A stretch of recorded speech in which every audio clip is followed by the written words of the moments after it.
अल्लाह जब किसी को चुनता है तो सबसे पहले उसे दुनिया की नजरों में गिराता है ताकि वह सिर्फ अल्लाह की तरफ देखे, ताकि वह सिर्फ रब से मांगे, ताकि उसकी उम्मीदें सिर्फ रब से जुड़ी रहें। और जब यह हो जाता है तो फिर अल्लाह अपने खजानों के दरवाजे खोल देता है।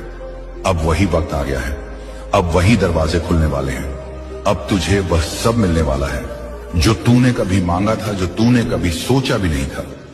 और याद रख, अल्लाह देर करता है लेकिन अंधेर नहीं करता। वह हर चीज का हिसाब रखता है, हर आंसू का, हर तकलीफ का, हर चोट का, हर ठोकर का। और जब वह देता है तो इतना देता है कि बंदे की आंखों से आंसू निकल जाते हैं।